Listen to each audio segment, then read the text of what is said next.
Très heureux de vous voir ce matin, en ce 14 février. Donc, je vais faire un truc très très cliché. Hein. Je vais souhaiter bonne Saint-Valentin à tous les couples de l'Église. Et aussi dire que c'est une fête, mais je pense que c'est une fête pas que pour les couples, parce que si on regarde bien à ce qu'il y a derrière la Saint-Valentin, donc c'est la fête de l'amour, des gens qui s'aiment. Et en fait, pour moi, je me suis dit, mais en fait, on n'est pas simplement obligé de fêter la Saint-Valentin que en tant que couple, je veux dire, mari et femme, mais en fait, on est l'épouse de Christ. Donc, c'est aussi notre fête à nous tous, parce que nous tous, on est vraiment amoureux de Christ. En tout cas, j'espère vraiment pour vous que vous avez toujours ce feu, cet amour premier pour Christ. Et donc, c'est aussi notre fête à nous tous. Donc, voilà, on se souhaite à chacun la Saint-Valentin. Mais en tout cas, je veux vraiment proclamer pour tous les couples de l'Église que l'amour qui vous a unis puisse durer, puisse vraiment vous soutenir et toujours Christ au centre de votre couple et que vous soyez vraiment bénis abondamment, que ça ne soit pas que le 14 février que votre amour se manifeste, mais que cet amour se manifeste tous les jours lorsque vous regardez monsieur ou lorsque vous regardez madame. En tout cas, que Dieu vous bénisse abondamment. Donc, vous l'avez compris, mon thème, ce sera sur l'amour. Je sais, c'est cliché, c'est le 14 février, mais voilà, c'est tombé sur ce moment-là. Mais vraiment, le Seigneur m'avait mis à cœur de parler de l'amour. Mais en fait, le thème précis de mon message ce matin, c'est « N'éteignez pas l'amour ». Donc, vraiment, le thème, c'est « N'éteignez pas l'amour ». Alors, il faut d'abord que je développe ces deux mots, dont le mot « éteindre » et le mot « amour ». Alors, pour ça, je suis partie dans le dictionnaire parce que paraît-il que c'est la meilleure façon de bien savoir la définition d'un mot. Donc, je suis partie voir le mot « éteindre ». Donc, comme je le rappelle, mon titre, c'est « N'éteignez pas l'amour ». Donc, éteindre veut dire diminuer l'ardeur, l'intensité de, faire cesser d'exister. Ça, c'est pour le mot « éteindre ». Tandis que le mot « amour », dont l'amour, sentiment vif qui pousse à aimer quelqu'un, à vouloir du bien, à aider en s'identifiant plus ou moins, l'amour est aussi comparé à l'amitié. Alors, je ne sais pas vous, mais j'ai eu un peu un choc parce que je me suis dit, éteindre et l'amour, en fait, ça n'a rien à voir. Ce sont deux choses complètement opposées. L'autre est un sentiment vif qui pousse, l'amour, tandis qu'éteindre, en fait, moi, j'ai un peu vu la mort parce qu'il y avait vraiment faire cesser d'exister, diminuer l'intensité, c'est très négatif. Donc, vous comprendrez bien que ce matin, ce que j'ai envie de pouvoir vous partager de la part du Seigneur, c'est comment ne pas éteindre l'amour. Comment ne pas faire cesser d'exister? Comment ne pas diminuer cet amour, mais au contraire être vif, ardent et poussé à aimer les uns les autres. Alors, pour le mieux, c'est de savoir vraiment qu'est-ce qu'est l'amour. Et en fait, la parole de Dieu nous conduit dans 1 Jean 4. Donc, je vous invite chacun à prendre 1 Jean 4. Et là, on va le voir. Bon, je pense que certains peuvent peut-être se situer et comprendre que Dieu est amour. C'est dans ce passage-là qu'il est écrit que Dieu est amour. Donc, 1 Jean 4. On va commencer au verset 7. Et en fait, je vais lire dans ce chapitre plusieurs versets. On va un peu aller de verset en verset. Ça sera peut-être pas en continuité, mais je vous invite vraiment plus tard chez vous à vraiment lire tout ce chapitre qui est très, très intéressant, très édifiant. Donc, au verset 7, ça commence et ça dit ceci. « Bien-aimés, aimons-nous les uns les autres, car l'amour vient de Dieu. Et toute personne qui aime est née de Dieu et connaît Dieu. Celui qui n'aime pas n'a pas connu Dieu, car Dieu est amour. » Amen. Je veux vraiment le répéter. Cette vérité est essentielle à connaître. Dieu est amour. Si vous dites, mais moi, je ne pense pas avoir connu l'amour ou je ne suis pas certain ou certaine d'avoir connu l'amour, en tout cas, vous avez connu Dieu. Donc, Dieu est amour, donc vous connaissez l'amour, et que ça soit vraiment une vérité. Alors, ce qui est un peu intéressant de voir, c'est que ce verset nous dira, bien-aimés, aimons-nous les uns les autres, car l'amour vient de Dieu, et toute personne qui est aimée est née de Dieu et connaît Dieu. Alors, la première chose qui me ressort et que j'ai envie de vous dire, qu'est-ce qui éteint l'amour? Le manque de connaissance de qui est Dieu. Tu ne peux pas connaître l'amour, tu ne peux pas vraiment vivre, tu ne peux pas pousser à aimer, tu ne peux pas vouloir du bien complètement, totalement, si tu ne connais pas Dieu.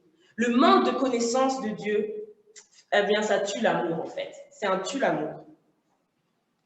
En fait, Dieu nous dit qu'il est amour, lui-même est amour, et on le voit dans son comportement, dans sa manière d'être avec nous, dans chaque jour de nos vies. Sa compassion, son oreille attentive, sa manière de parfois nous tenir lorsque nous n'arrivons pas à avancer. L'ignorance, ne pas savoir qui est Dieu, ne nous permettra pas en fait de garder cet amour, mais va plutôt l'éteindre. Parce que comme vous le savez, je pense que les couples peuvent le témoigner, si vous êtes avec la personne avec laquelle vous voulez partager votre vie, et vous partagez votre vie actuellement, c'est parce que vous la connaissez. Il y a des traits chez l'autre qui vous intéressent, mais au-delà de ça, qui vous font du bien et qui vous encouragent. Vous connaissez la personne qui est devant vous et ça vous pousse à l'aimer encore plus. Il y a aussi le fait de croire que je peux aimer par moi-même. Toujours dans les versets 7 et 8, la parole nous dit ceci. « Et toute personne qui aime est née de Dieu et connaît Dieu. Celui qui n'aime pas Dieu n'a pas connu Dieu, car Dieu est amour. Car l'amour vient de Dieu. » Alors, ce n'est pas quelque chose qu'on a naturellement. Parce qu'on peut avoir l'amour, mais ce sera très limité. Mais on dit que l'amour vient de Dieu. C'est-à-dire que Dieu nous donne l'amour. Étant amour lui-même, il va nous donner cet amour. Croire que je peux aimer par moi-même, c'est en fait se leurrer. Parce que je pense que chacun a un exemple où on peut affectionner une personne, l'aimer, et puis tout d'un coup, il y a une limite. On ne sait pas d'où ça provient, mais on se dit « Ah non, là, je ne peux plus ». Ça, c'est la preuve qu'on ne peut pas aimer par nous-mêmes. L'amour vient de Dieu. C'est pour ça qu'il faut rechercher l'amour de Dieu. Avoir cet amour qui vient de Dieu. Si ça se limite à nous-mêmes, il n'y a pas assez de ressources. On est limité. Mais comme l'amour vient de Dieu, alors il faut être encouragé à demander à Dieu, mais de l'amour. Ce genre de prière a tout un sens, parce que l'amour vient de Dieu. Puis on va continuer dans le verset 9, qui nous dit vraiment une chose qui nous concerne tous et qui va vraiment, en fait, vous rappeler votre premier amour, le pourquoi, quand vous avez rencontré Dieu, quelque chose s'est passé. Le verset 9 nous dit « Voici comment l'amour de Dieu s'est manifesté envers nous. Dieu a envoyé son Fils unique dans le monde afin que par lui nous ayons la vie. » Vraiment, je ne sais pas, moi je dis juste Amen, Amen, Amen. Parce que voici comment l'amour de Dieu s'est manifesté. Alors vous comprendrez que pour ne pas éteindre l'amour, il faut manifester l'amour. L'amour se manifeste. L'amour se démontre. L'amour possède des actes concrets qui sont posés et que l'autre personne va se dire « mais je suis aimé là ». Et Dieu, en fait, est l'exemple parfait. C'est pour ça que Dieu est amour et que c'est tellement la vérité parce qu'il s'est manifesté au travers de Jésus-Christ en donnant Christ à la croix. C'est le geste d'amour qu'il a eu envers nous. Comment ne pas éteindre l'amour, pouvoir être une personne qui manifeste cet amour? C'est tout simplement parce que dans cette société, aujourd'hui, tout le monde est individuel. Je te démontre de l'amour si tu m'aimes. Si tu m'aimes, je t'aime. Alors que nous savons tous très bien que Dieu nous a aimés le premier et que, honnêtement, c'était vraiment sans intérêt. Parce que nous avions peut-être le choix de répondre ou non, mais Dieu a quand même manifesté cet amour. Et nous savons aussi que beaucoup de gens manifestent vraiment cet amour parfois par intérêt. Donc, je t'aime bien parce que tu es un bon collègue et parce que tu m'aides, ou je t'aime bien parce que tu m'as rendu service la dernière fois. Mais il faut savoir que ce qui éteint vraiment l'amour, c'est cet amour qui est manifesté avec intérêt et qui n'est pas un amour simple. Je t'aime tout simplement parce que Dieu m'a aimé et je veux t'aimer tout simplement parce que je suis aimé. Nous savons que c'est le péché qui est venu éteindre notre relation d'amour. Nous savons que ce qui nous a éteint notre relation d'amour, c'est vraiment ce péché. Mais Dieu a solutionné les choses. Dieu a cherché une solution. C'est pourquoi, en fait, au lieu d'éteindre cet amour en ne le manifestant pas, soyons une solution pour les gens qui nous entourent. Que vraiment nous puissions poser des actes chaque jour au quotidien, sans nous demander est-ce qu'on va répondre à mon acte? Est-ce qu'aujourd'hui, on va bien vouloir me dire aussi que je compte ou que l'on m'aime? Mais on va tout simplement se dire, parce que Dieu m'a aimé, parce qu'il a voulu ôter et qu'il l'a fait, cette relation de péché que j'avais, il a brisé, il a mis un acte. Alors moi aussi, je veux mettre cet acte dans la vie des autres. Puis on va continuer au verset 11. Et ça continue encore. Et vous comprendrez qu'à chaque fois, c'est vraiment rempli d'amour ce passage, que ça commence toujours par bien-aimé. Et en fait, bien-aimé, c'est vous. Ce passage s'adresse à vous. Bien-aimé, au verset 11, puisque Dieu nous a tant aimés, nous devons nous aussi aimer les autres. Ça ressouligne simplement ce que je viens de dire plus tôt. Mais ça amène encore une autre dimension. Une dimension qui nous dit que garder l'amour de Dieu pour nous-mêmes éteint l'amour. Lorsqu'on rencontre Dieu et qu'on rencontre son amour, qu'on est rempli de son amour, qu'on a compris que Dieu nous a tant aimés, qu'il a donné son Fils, qu'il ne voulait pas qu'on soit hors de cet amour, qu'il voulait qu'on rencontre l'amour véritable, parce qu'il savait que notre amour serait limité, et il nous présente son amour au travers de Christ. Alors, pourquoi garder l'amour? Garder l'amour nous rend égoïstes. Ça veut dire que je suis aimé, mais je n'ai pas envie d'aimer les autres. Après, je n'ai pas envie de dire « j'ai pas envie ». Peut-être qu'il y a des personnes qui n'arrivent pas à démontrer l'amour parce qu'eux-mêmes, peut-être dans leurs circonstances de leur vie, n'ont pas su être aimés, ne savent pas c'est quoi l'amour. Mais comme je vous ai dit, il y a vraiment cette solution. Dieu est un Dieu de solution. Il a montré l'exemple parfait de l'amour. Il nous a aimés parfaitement parce qu'en lui, on peut avoir parfaitement tout ce qui nous manquait à notre avancement.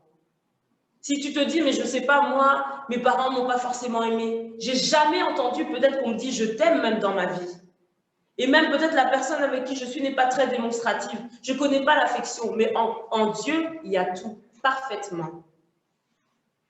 Alors vraiment, garder l'amour pour nous, garder ça simplement pour nous, ne pas le partager autour de nous, bien ça va éteindre l'amour et ça va éteindre aussi les relations. Parce que l'amour, c'est le sentiment qui est exercé dans les relations. Quand tu veux garder l'amour de Dieu pour toi, tu ne veux pas pardonner. Tu ne veux pas aimer les personnes qui ne te ressemblent pas ou qui ne sont pas d'accord avec toi forcément. Quand tu veux garder l'amour de Dieu, c'est que tu ne veux pas permettre à ce que l'autre puisse découvrir au travers toi qu'est-ce que l'amour. Et puis garder l'amour de Dieu, eh bien, c'est dommage parce qu'en fait, l'amour de Dieu est venu à un moment dans notre vie où nous n'étions pas, je ne sais pas si ça se dit, mais aimables, non. Où nous n'étions pas très beaux à voir, on va dire. À un moment dans notre vie, c'est l'amour de Dieu qui est venu nous laver, nous nettoyer, nous libérer. Pourquoi garder cela quand on sait que lorsqu'on rencontre de l'amour, l'amour de Dieu, nous devenons libres? Notre passé nous rappelle notre vie sans l'amour de Dieu. Et après avoir rencontré l'amour de Dieu, notre présent nous amène vraiment vers une porte, vers notre futur. Pourquoi garder cette libération, ce cheminement pour nous-mêmes, lorsqu'autour de nous, on a des âmes, des personnes qui souffrent, des personnes qui ne savent pas être libérées, des personnes qui ont vraiment cette envie d'avancer, mais qui ne connaissent pas cette clé qui est l'amour de Dieu, qui tourne la porte vers l'avenir. Garder l'amour de Dieu éteint l'amour de Dieu. Parce que Dieu a un amour qui se diffuse et qui ne reste pas au même endroit. Là, je vais vous inviter à aller au verset 16. Le verset 16, toujours dans le chapitre 4, nous dit « Or, nous avons connu l'amour de Dieu, et pour nous, et nous y avons cru. Dieu est amour, et celui qui demeure dans l'amour de Dieu, celui qui demeure dans l'amour demeure en Dieu, et Dieu demeure en lui. » Je pense que ce verset est très clair. Demeurer hors de la présence de Dieu ou négliger sa relation avec Dieu éteint l'amour. Pour faire les choses, pour pouvoir aimer, il faut que tu sois avec la source de l'amour. Il faut que tu restes dans la présence de Dieu. Parce que la présence de Dieu, c'est la manifestation de l'amour de Dieu envers nous. Lorsque nous sortons de la présence de Dieu, lorsque notre demeure, et quand je dis une demeure, c'est le lieu, demeurer, c'est le lieu où tu résides, le lieu où tu sièges, c'est là où tu as décidé de rester, c'est là où tu es installé, enraciné. Si tu changes de demeure, alors tu changeras d'atmosphère. Si tu changes d'atmosphère, alors il sera difficile de manifester l'amour de Dieu. Demeurer hors de la présence de Dieu devient négliger sa relation avec Dieu, devient négliger l'amour. Et ce que tu négliges, tu ne pourras pas le donner convenablement aux autres. Demeurer dans l'amour certifie ton appartenance à Dieu. J'avais pris l'exemple, en fait, je regardais des personnes qui se tatouaient des tatouages. Et bon, beaucoup de gens, ils se tatouent le nom de leur mari. J'ai même vu des gens qui se tatouent le nom de leur chien. Enfin, ça va très... On veut comme graver, appartenir, garder vraiment ce fait que, voilà, j'aime telle ou telle personne, ou j'aime telle ou telle chose. Et je me suis dit, en fait, l'amour, ça doit être le tatouage invisible que tu as dans ta vie, en fait, qui certifie, qui confirme que tu es né de Dieu et que tu es enfant de Dieu. Et vraiment, il ne faut pas l'éteindre. Il ne faut pas effacer, en fait, cette marque en nous. Parce que la preuve que tu demeures en Dieu, c'est la preuve que tu arrives à aimer. C'est la preuve que tu es une personne qui entretient l'amour chaque jour. Puis le manque d'amour, on l'a bien vu plus haut. Quand je l'ai dit plus tôt, c'est que c'était le péché qui nous séparait de l'amour de Dieu. Lorsque lorsque tu sors de la présence de Dieu, je veux dire, lorsque tu ne demeures plus, lorsque tu négliges un peu ta relation avec Dieu, c'est comme si tu redisais à cette distance de revenir. Alors que le Seigneur a tout fait pour que justement cette distance n'existe plus. Donc il faut vraiment demeurer dans l'amour, il faut demeurer dans la présence de Dieu. Parce qu'en fait, tu veux tous les jours certifier que oui, Seigneur, tu m'as enlevé de cette distance. Il n'y a plus de distance entre toi et moi. Tu es amour et je suis amour. Tu m'as vraiment amené une nouvelle vie. J'ai été créée à ton image. Je suis à ton image. Lorsqu'on dit que tu es amour, je suis aussi amour. Et c'est très important de vraiment demeurer, de ne pas négliger notre relation avec Dieu. Ce qui est important aussi, je pense à ressouligner, c'est que demeurer en fait dans la présence de Dieu, dans l'amour de Dieu, va nous donner encore plus d'autres choses. C'est que ça va nous permettre de ne pas éteindre l'amour, mais au-delà de ça, ça va nous permettre de ne pas devenir des personnes qui devenons l'opposé de l'amour, c'est-à-dire qu'on commence à blesser les autres. On commence en fait à avoir des comportements qui blessent. Et il n'y a pas longtemps, j'ai lu dans un blog en fait une personne qui expliquait que tout simplement, elle avait vraiment été blessée dans l'église, alors que c'est un lieu où les gens doivent donner de l'amour. Et ça m'a vraiment touchée parce que je me suis dit, tiens, c'est vrai qu'on a beaucoup parfois, malheureusement, des témoignages de personnes qui disent, voilà, j'ai été blessée par un frère, par une sœur, j'ai été blessée même par des pasteurs, voilà, j'ai voulu faire ceci, mais on m'a fait cela, et pourtant, c'est un lieu d'amour. Et ce que je voudrais vraiment nous encourager ce matin, et pas du tout nous condamner, mais vraiment dire que c'est tellement important de ne pas éteindre l'amour, parce que lorsqu'on éteint l'amour, on ne devient pas des bénédictions, on devient des lames qui découpent le cœur des gens par nos actes et par nos pensées. Même on peut penser des choses et puis on peut commencer à coller des étiquettes sur les gens. Et les gens en fait sont blessés et les gens ne ressentent pas l'amour. Et alors là, on témoigne plus Christ. Là, on commence à faire l'opposé de l'amour et là, on commence à éteindre même l'espoir des gens, même la vie des gens. Et c'est tellement, tellement important, là je parle vraiment en tant qu'Église, d'avoir l'amour, de manifester cet amour, mais au-delà de manifester, de le cultiver. Parce qu'en fait, les gens viennent et sont déjà blessés dans leur amour propre, au travers de relations néfastes de famille ou d'amitiés qui ne fonctionnent pas ou de fardeaux du passé. Mais nous, en tant qu'Église, nous sommes vraiment... Je veux vraiment nous encourager qu'on ait à cœur de se dire, voilà, nous sommes l'amour, nous sommes la lumière qui brille dans ces ténèbres. Et c'est tellement important de pouvoir être une église qui accueille les blessés, amène les blessés à Christ et qu'on puisse les voir transformer, soigner, changer. Qu'on soit de ceux qui puissent voir, tiens, il y a comme une étiquette collée sur toi, laisse-moi te l'enlever et laisse-moi te donner vraiment cette étiquette d'affranchi, de te présenter vraiment l'amour de Dieu dans toutes les choses, dans ma manière de parler, même quand on parle en présence ou hors de présence des personnes, qu'on ait vraiment des bouches qui bénissent, qu'on puisse bénir. Ne critiquons pas, il y a tellement de... C'est une vérité, personne n'est parfait.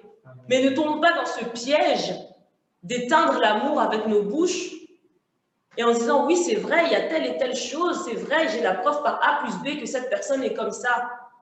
Très bien, mais nous qui sommes à l'image de Dieu, nous qui sommes l'Église, par amour pour cette personne et par amour que nous avons reçu en Christ, décidons d'enlever les étiquettes et de donner cette belle robe de joie, de changement et de transformation que Christ nous a fait, don aussi à nous-mêmes gratuitement. Et c'est tellement important. Ne soyons pas une église qui éteint l'amour. Soyons une église qui pousse avec un sentiment vif à aimer quelqu'un.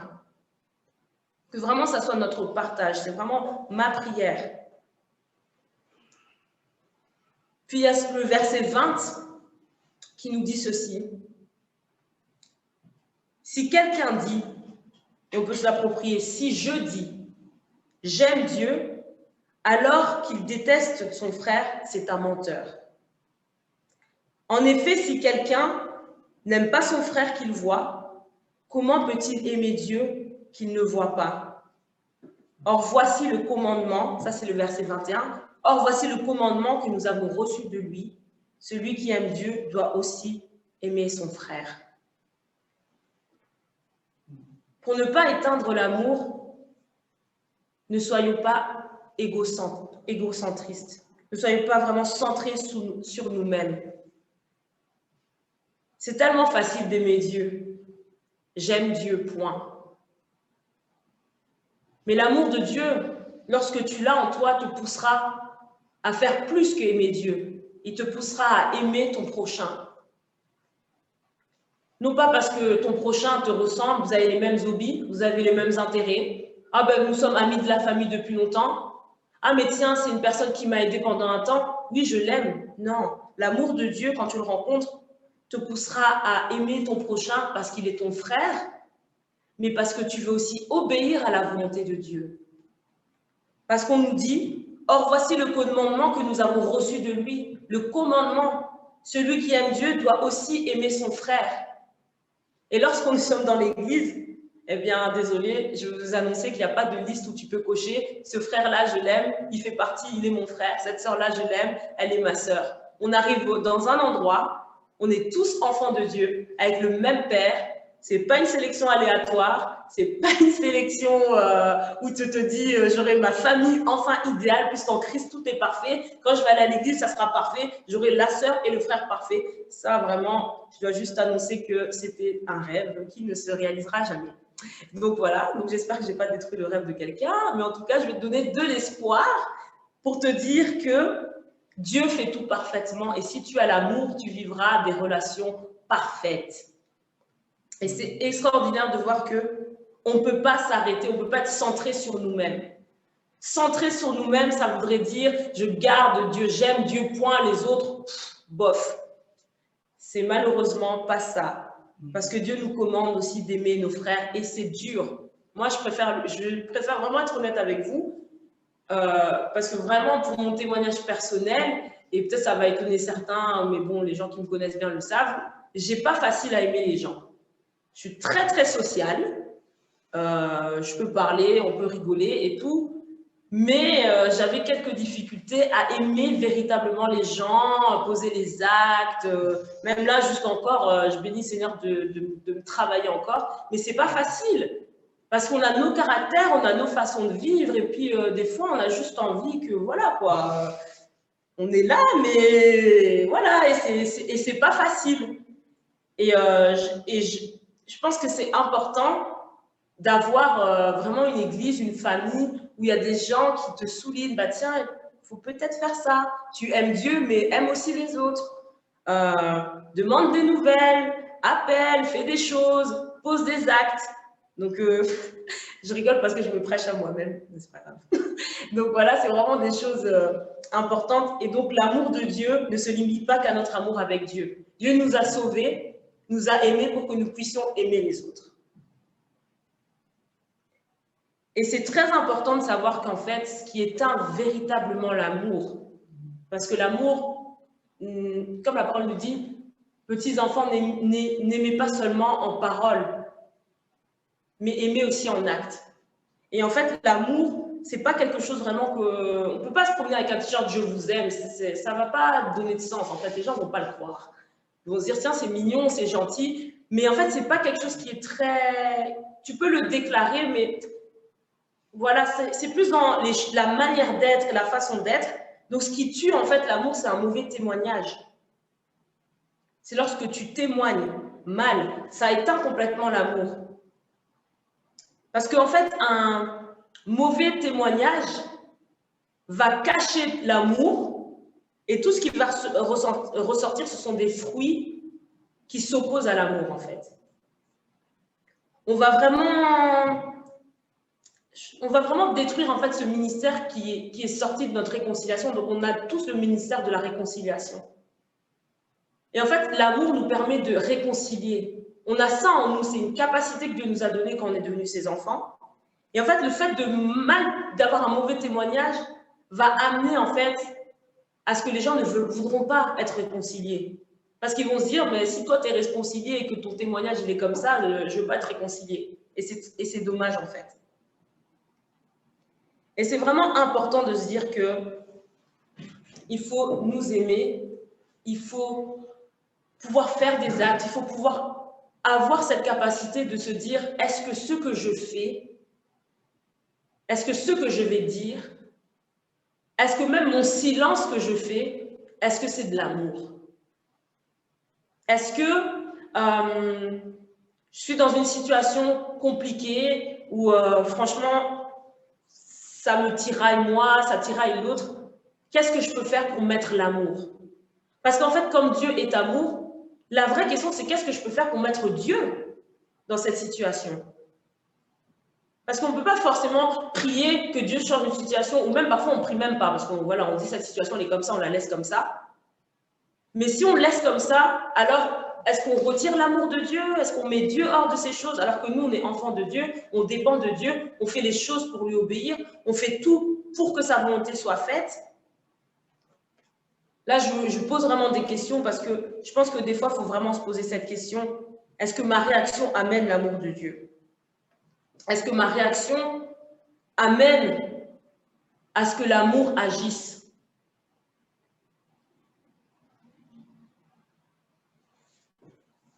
Alors, je voulais simplement conclure, tout simplement, après avoir vraiment mis tous ces points, vous dire qu'en fait, Dieu nous aide vraiment, vraiment à ne pas éteindre l'amour parce qu'il nous montre son amour tous les jours. Et notre décision, c'est est-ce que je veux manifester l'amour de Dieu? Est-ce que je veux être conforme à sa parole, lui obéir? Ou est-ce que je sélectionne à quel moment j'aime ou j'aime pas? Est-ce que je veux être ce tremplin pour la vie des autres? Voir que cette personne, il y a quelque chose qui ne va pas. Mais par amour, parce que je veux le voir sauver, je veux le voir libre, je veux le voir avancer, je veux voir, en fait, j'ai hâte de voir la manifestation de Dieu dans sa vie. Je vais lui donner de l'amour. Qu'il me rende ou qu'il ne me rende pas, ce n'est pas grave. Mais que Dieu agisse dans sa vie. Est-ce qu'on peut décider de se dire, mais moi, je n'ai rien payé. Mais Dieu m'a aimé. Il a donné son Fils. Il a trouvé une solution. Est-ce que je veux devenir cette solution d'amour pour mon frère, pour ma soeur, pour ma famille, pour mon mariage, pour mes enfants? Est-ce que je veux témoigner dans ce monde où on témoigne que de l'amour par intérêt? Est-ce que je veux montrer à mes enfants que l'amour véritable, ça ne cherche pas l'intérêt? Est-ce que je veux être enraciné en Dieu? Ou est-ce que je veux juste être placé à côté de Dieu? Que sur moi simplement pleuve l'amour de Dieu? Et puis ça s'arrête là. Et en fait, j'avais vraiment eu comme conclusion que éteindre l'amour revient, même si c'est des mots forts, à boire du poison tous les jours et à le partager aux autres. Nous sommes appelés à être de lumière. Il faut que tu brilles par ton amour. Bien sûr, comme vous l'avez pu le comprendre, c'est un processus qui demande l'humilité, la confiance, la foi. C'est tellement dur d'attendre rien en retour.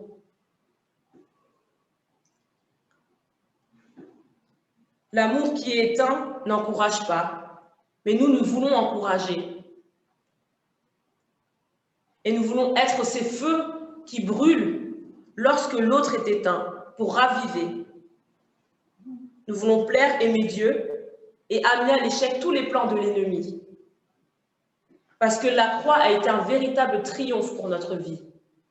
L'amour de Dieu est triomphant dans notre vie. L'amour de Dieu nous utilise.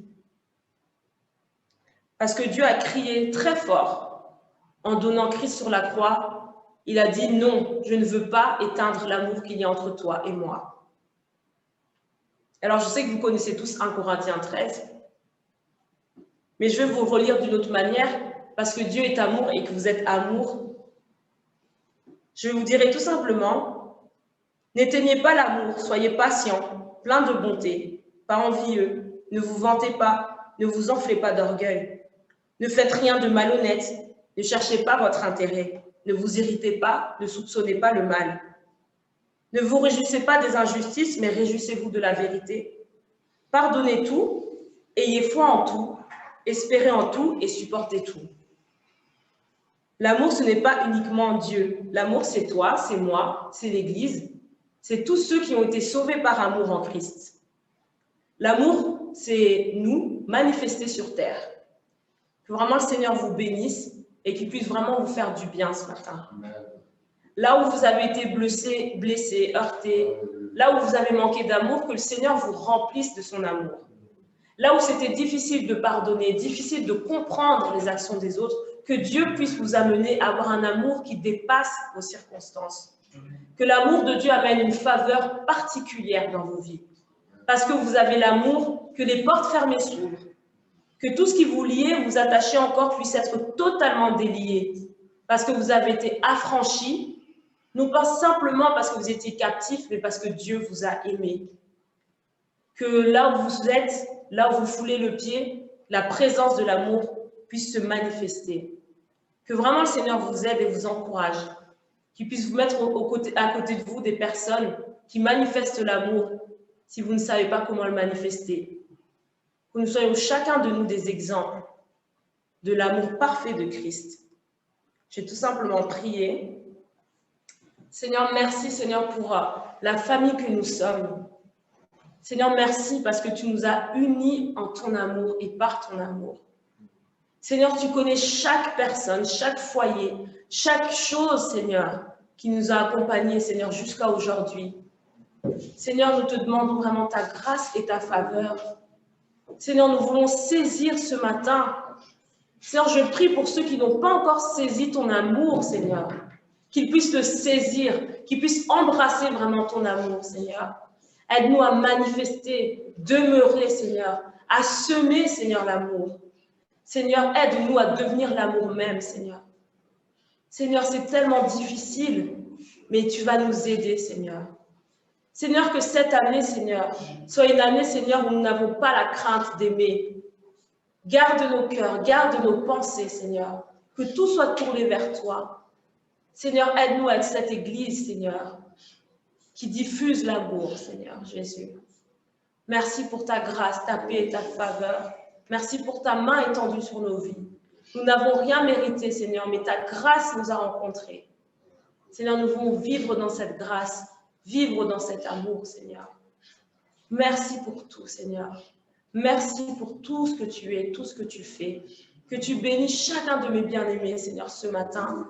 Seigneur, là où, Seigneur, ils ont des problèmes, des soucis, Seigneur, tout ce qu'ils ont déposé, Seigneur, à tes pieds ce matin, Seigneur. Que tu puisses vraiment, Seigneur, manifester ton amour dans leur situation. Seigneur, je veux vraiment déclarer, Seigneur, que ton amour est puissant et surabonde, Seigneur, sur toutes choses, dans le nom puissant de Jésus-Christ. Amen.